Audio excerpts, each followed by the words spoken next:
Leadership. Oh my gosh. Is it scary yet? Is it scary? You probably just gotten your first teamie, or maybe your second or third, and maybe it's been a while, like me. It's been a while since I had a new teamie. What do you do? First, you take a deep breath. Congratulations. You have a new team member. Now, what do you do? Like, how do you get them started? Some things to think about. What helped you when you first started? What kind of information did you need? How fast did you go? All of this information is going to kind of correlate with what they're going to. They're very excited. They just signed up. They're like over the moon. They can't wait. They love all the stuff. They're very excited. They're scared. They are not sure what to think. They're already having doubts in their mind. This is like the buyer's regret. They're scared. So, as a new leader and as any leader, you want to make sure that you are calming them down, but not putting out their flame. Don't put out until they're too excited. Don't say a lot of no's, like you can't do this, can't do that, can't do this. You want to start making sure that you're doing affirmative words. You want to say, this is how I've done it, or this is how it can be done, without saying no to their idea. This is the reason why I say this. In the very beginning, I was very excited because I saw and I got part of a group, and I saw that they were doing these themed boxes. I couldn't wait because I wanted to be clever and I wanted to be able to do these boxes and get these out to my customers because it was a great way to get PRV in a certain month. And I was already designing my logo. I was getting everything ready in my head. And I had someone further up in my upline tell me I couldn't do that. And I was so confused. I'm like, but there's a whole group that is dedicated to these themed boxes. And it really kind of dampened my spirit of like, well, I had so many ideas about this. So we are going to take a big, long, deep breath, and we are going to focus on what does your new teamie need. Now, instead of guessing, instead of saying, I think they need this, or I think they need that, reach out to them. There's a couple different ways for you to decide how to lead each one of your new teams. And each person that signs up is going to have a whole different goal than what you had, what the person before them had, and what the person that comes in after them will have. Some people are in this just to get the discount off of their products. And some of them are, the only reason they signed up is because they wanted that commission back. Now, others wanted something. They are either trying to pay a bill because they need the money. They want to get community. Maybe you and them became best friends, and now they get more time to connect with you. Sometimes, which I can say this personally, is that there's a lot of people that are recruited because they were my friends. They were my best friends, or I hadn't talked to them in so long. And then we've cultivated an amazing friendship and we talk all the time. So there's so many different reasons on why someone signed up with Scentsy, and you need to find out that from your new team. Like, why are they in this? Like, that way it can kind of help them or help you guide them.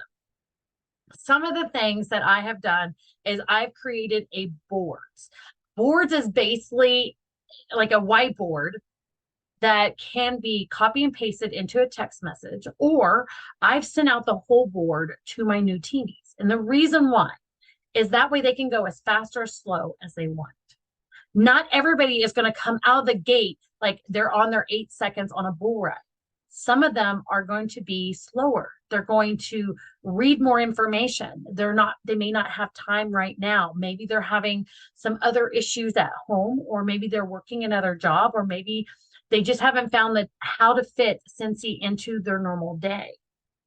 So everybody's going to go on a different journey. One thing to start thinking about is, how does your new teamie want to get PRV? Are they wanting to sponsor? How are they going to get new customers? Because it's the very beginning. Like, how did you start? I always suggested them that they start either creating a list of people that they know.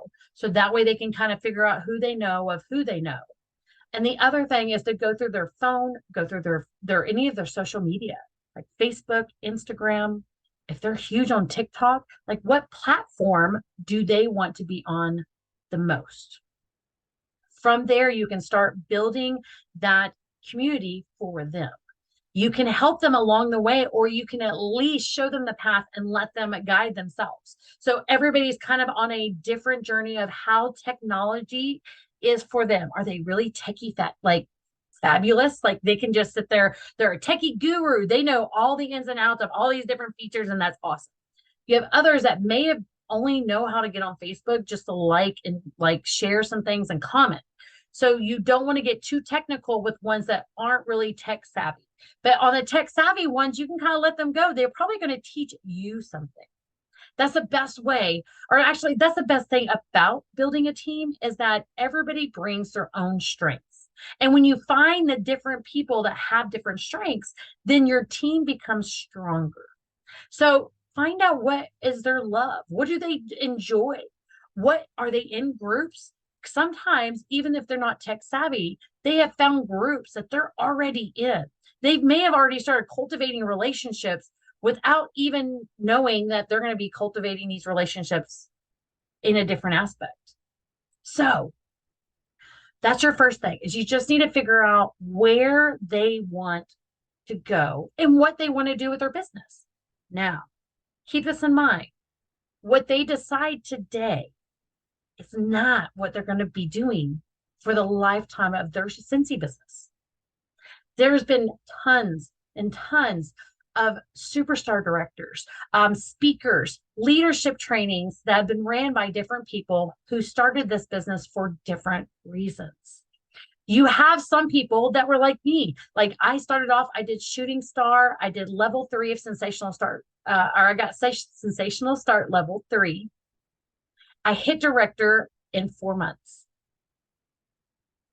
But it was during the pandemic. So I like stuttered out. I was kind of like that rocket that shot up in the air and then it just kind of went. And it had to come back down to a level that I could handle.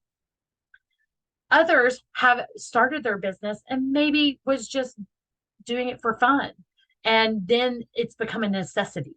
So they may have joined just because they wanted the discount. If that's it, then we just need to make sure that they're getting their discount, but still sharing just a little bit. They don't have to share every day. They don't even have to start a VIP group.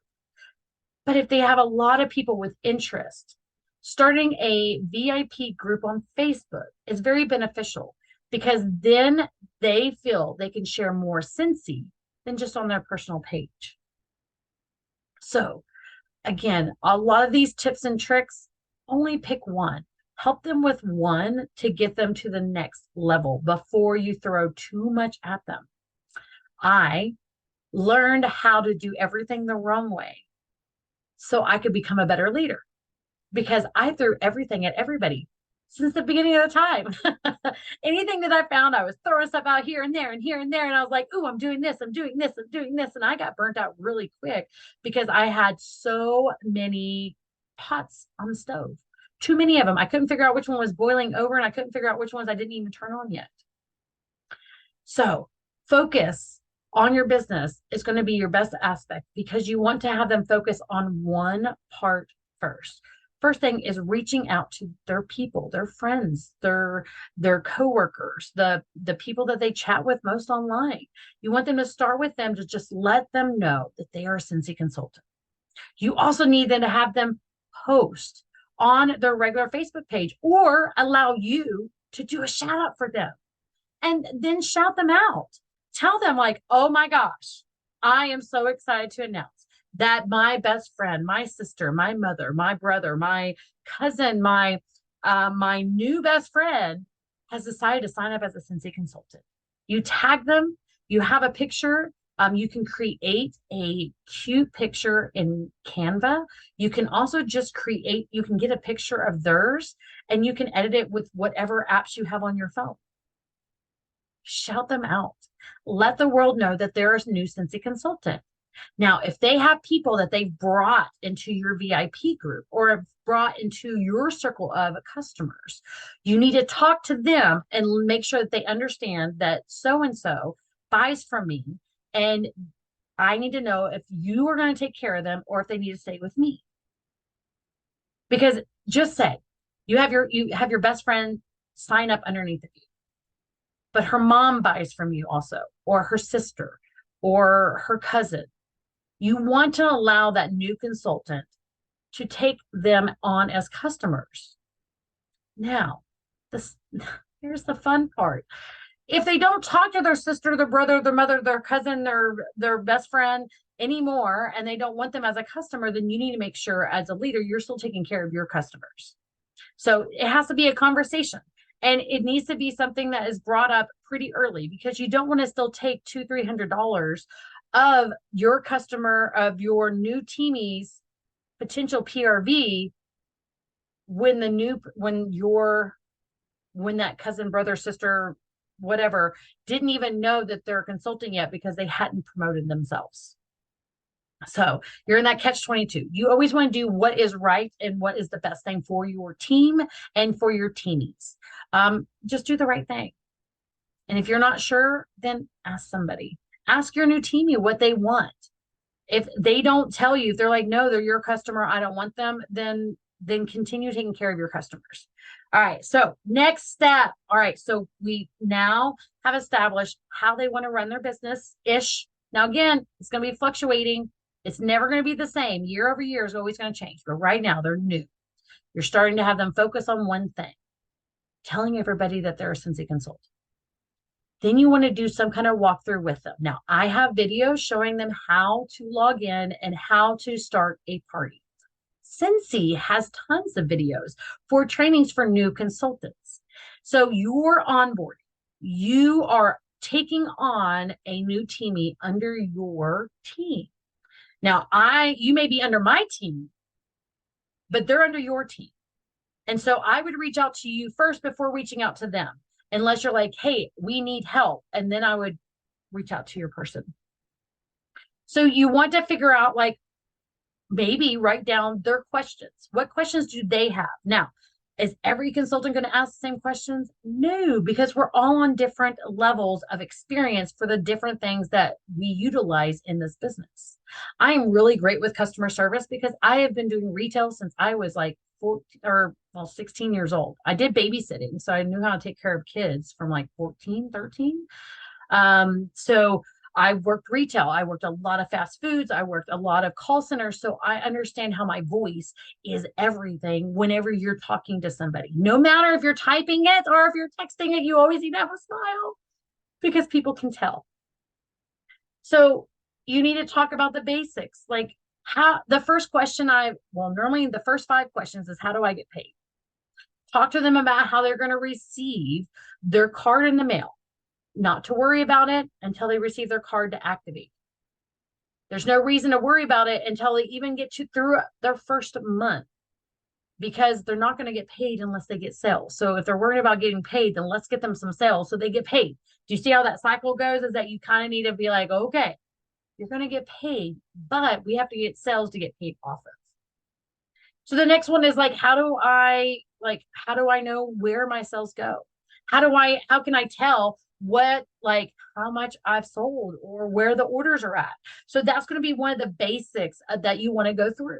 Now, as a leader, you having that one-on-one with your new person is something that can happen very quick. It can happen all in one day. It can happen over a period of time. It's really going to be up to your time and your new teamie's time. So after that, we are going to move on to the next stage of, what does your back office look like? Oh my gosh, I have a new teamie. What do I do to see what they're doing? So I'm going to show you guys a little tip on what I do in my workstation and how I get it taken care of. So hold on just a second as I change over my screen. Sorry, I have to move this over. There we go. We're on one.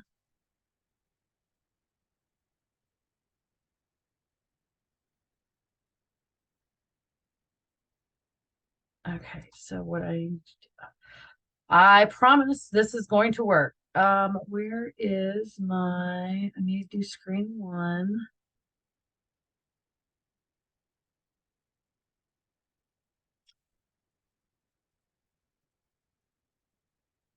Okay, so this is up. That's what I needed. Okay, I finally got it over. I had it on a different screen and I knew that it was going to look funny. So here it is. So this is my workstation.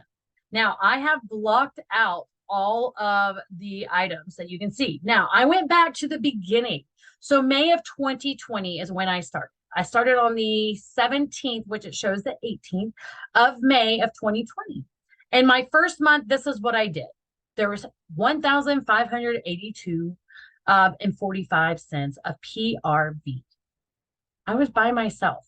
I didn't know what a leadership thing looked like. And I was still in my first 70 days when I got my new teamie. So it was definitely different than what you would see now. So I'm going to kind of show you, I'm just going to skip ahead. I'm going to go to the next month just so you guys can see when I got my first teamie, what it looked like on my reporting end. Now, again, you can't see who this is and what their ID is, but this was my first teamie. This was, they signed up. They didn't get any sales that month, but that's okay. This is where I was sitting at. I was still considered a certified consultant because they hadn't gotten any PRV in.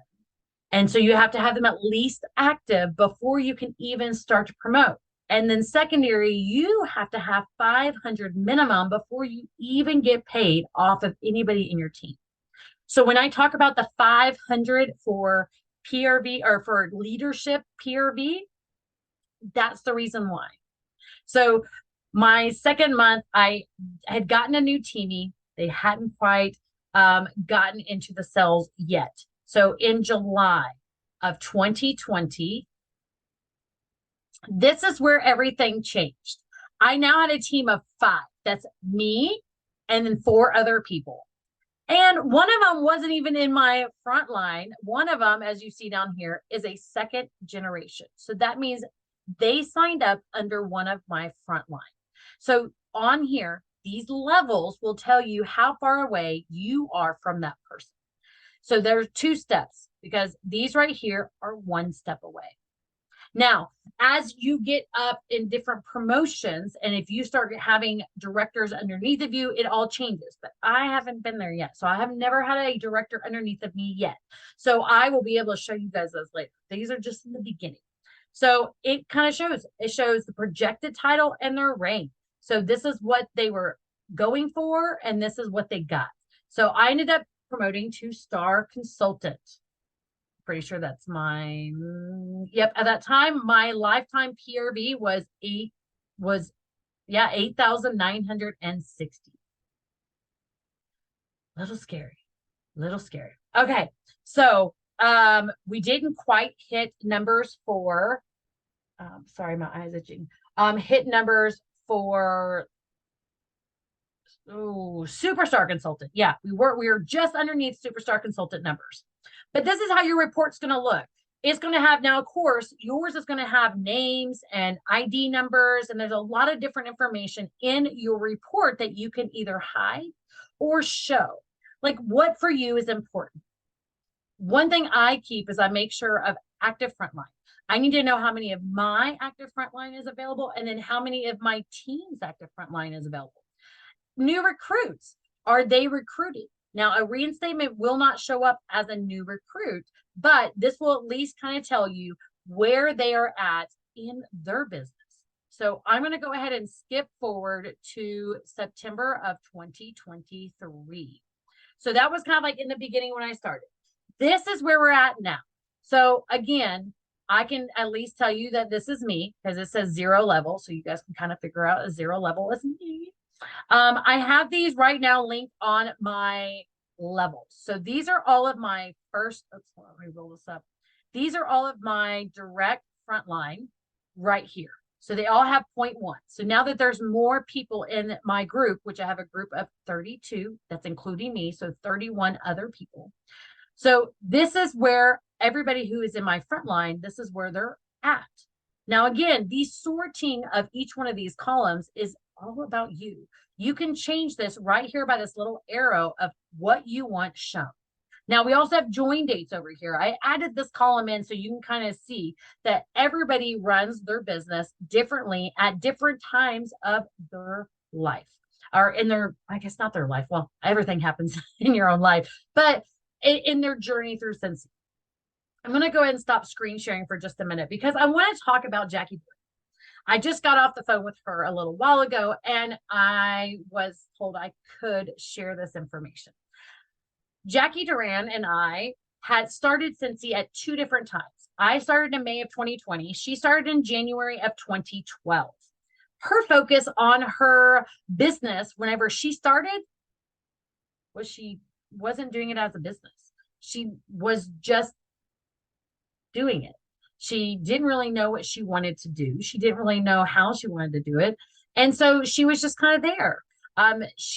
When she went through, she did not hit shooting star, which is 500 in the first 15 days. And she didn't hit sensational start level anything. Now, anybody who knows who Jackie Duran is, because I do, see Jackie Duran, know that she's a star director. She's an amazing person. She does a lot of amazing trainings. And one thing that she tells very publicly is that she is not a high PRVer at all. Her focus on her is her team. Like for her business is building leaders, is sharing the opportunity and helping cultivate a business for them to duplicate. So that's where her primary goal has been. When I started, I needed money. So my goal was PRV. Highest PRV I could do. I need the biggest paycheck I could have, and I just needed more. And so that's where my focus was. I didn't realize until later that the only way for me to make more money is to build a team, because I could get as much PRV as I wanted, but unless I could show other people how to duplicate that, that was the most I'm ever going to get. Now, my focus since then has not been about money, money, money, paycheck, paycheck, paycheck.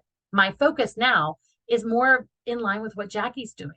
I want to cultivate a team that can duplicate what I'm doing with my team. And it doesn't have to be in my way. I honestly want to teach you guys how to cultivate an environment that you want. How would you love to have a team ran? How do you think it should be done?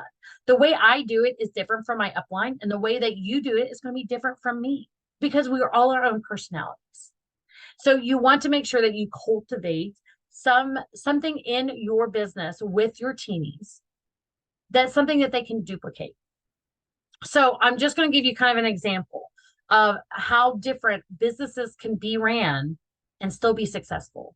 When Jackie started, again, she didn't hit those little incentives, the initial superstar, or the initial like shooting star and the sensational start level 1, 2, and 3. I did.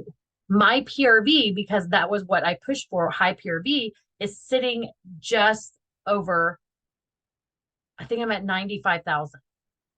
So while I was on the phone with Jackie, I asked her what her lifetime PRV was. It was 93,000. And I was like, I beat you? And she's like, well, that's never been my focus. That's never been Jackie's highlight of part of her business. She's never been like, I'm a high PRVer. She's not. She runs her business and she's very successful at it. She gets the minimum of 500 every single month. And there are times that she hits over 1,000. She's hit over 2,000. But for her, it's not a regular thing. We all strive to have it because we all want that extra 5% of bonus that you can get no matter what rank you have. If you have a team or not, you can always get that extra 5% bonus whenever you've hit 2,000 in sales or more. But for her, it's like recruiting has always been easy. Jackie has recruited between 300 to 400 different consultants directly underneath of her in her front line. Her biggest team ever, and this was during the COVID pandemic burst that we had, she had 550 team members. That's everybody in her team. Now, currently, she's sitting at like 312. A lot of people that sign up won't stick around, and that is okay, because who knows what they're going to do when they come back. This business is definitely set up on it is here for you for what you need. So coming back to the leadership part, how do you lead your new teenies? It's going to be a flux and flow of whatever they need. You kind of just need to be there and provide as much assistance as you can, or at least start learning where the information's at so you can show them how to find the information. I started my YouTube channel about a year ago because I wanted to have a local central area to be able to give information to the people who needed it when they needed it. They may not need it today, may not be in a week or a month, it may not even be this year. But when they come across some of the video content and they see the different things that I've done, it may help them at that time. And that's why I did it. I just want to help as many people as I can, if they're on my team or not. So with this leadership, it's all about what kind of role do you want to take? Now, I will tell you this, just like in parenting, you can't be the helicopter. You don't hover over them and ask them every day, where are you at? Do you have cells? Do you have cells? Do you have cells? Do you have cells? Do you have cells? Because I promise you, you'll run people off. Every single bit of that, you will run people off. I'm always excited about any of my teenies anytime that they get on to what I call the board. That means an order has been placed. It doesn't matter how little or how big it is. I get very excited and I shout them out on our team page. I want them to know and recognize that I recognize them. I want them to know that I see them. I see what they're doing. I see like how they're able to get everything started for their month. I don't go off of numbers. I honestly would love to be paid at title, but that is not my primary goal. My goal is to help as many people as they can to either get the paycheck they want, find a side business, like finding a Scentsy business and being able to get that side money. And I also want them to be able to grow as a person, as a leader, as a consultant, as a friend. There's so much stuff that I have learned in Scentsy that has helped me grow my team. I've learned how to have more communication and more talking experiences with different people. That connection that I've created with a lot of my customers has been better than some of the people that I've known for 20 years. So learning how to be a leader, there's not one step. There's not one tool. There's not one thing to check off. It is basically going to be, what does your new teamies need? What do they want to be successful? You can customize and create different onboarding platforms depending on your teamies. If the first teamie that you have is very visual and all they need is some pictures and images and things like that, then you can create a team page and start giving them that information to use it. Whenever you get a secondary teammate, then they come in and maybe they're going to be more, they don't really want visual. They need words. They need to be able to read it. Then you can start adding to that. On my team page, there's a lot of information that's there that when they go to search, they can find it. I didn't in the beginning do hashtags. I actually don't still do hashtags. My goal is to try to start moving everything over into like guides or an easy way to be able to find the information so they can find it quickly to be able to provide it to someone else or to get the information themselves. So again, leadership is all about just checking in on them, seeing how they're doing. What questions do they have? Do they have questions yet? It's, it's just like whenever we talk to our customers, we don't want to bother them. And we start to think, I don't want to bother my teamie. Checking in on them is not bothering them. If it's been like a week and you haven't heard from them, I would check in with them. And honestly, when they first start, I wouldn't even wait a week. I'd wait about 24 to 48 hours before just reaching out. I was like, hey, I know it's a lot of information. Is there some information? Like, do you have questions yet? Or do you know what your next step is going to be? And then just kind of feed off of them. How are they feeling? If they're like, no, haven't had time, ain't going to look at it right now, it'll be a week. Okay. And then I check back with them in a week. Now, if they're all like, okay, I got some questions, and they started doing boom, boom, boom, boom, boom, that's why I created my onboarding in a way that I could give them all of the days that go through their first 70 days. And the boards is really easy. I mean, I send them the whole link. They can go through as fast or as slow as they want, depending on how fast they need information. So, in the beginning, you may not need to do that because if you have someone who's a slow starter, you may not need to have all the information ready. And if you have someone who's a fast starter, you may just have to feed them information and start creating that board as you go along. You creating a team and you creating an onboarding is something that will come and go as your team grows and even as it starts to diminish. You'll have different people that sign up for Scentsy for different reasons. Some of them are just out for the kit and then that's it and they're done. And so those people will fall off after a year of being inactive. Now you have others that will just decide that they're done with Scentsy and they will cancel themselves. Last year or the year before was the first time I've ever had that happen. And I had quite a few, like kind of back to back. And that's okay. It's not, if it was my fault and I didn't know about it, then I would of course always apologize. If it's something that's going on in their life, there's nothing I can do about that. And I just do a bless and release. And I always try to let them know that they are welcome to come back at any point in time afterwards if this is something they want to pursue later. And then I go back to focus on my current teamies. So that is just a little highlight of the different things a leadership training or a leadership onboarding could be. Let me know what you do in your onboarding, or what do you want to try? Or tell me what you really want to implement into your onboarding. And let's see if we can figure out a way to duplicate it so we can give it to other people as well. That's what I have for you guys today. I am Cassie Bollinger. I am a superstar consultant of #NoLimitsYallTeam. I love you all. I hope you guys have an amazing day, and I hope to talk to each one of you soon.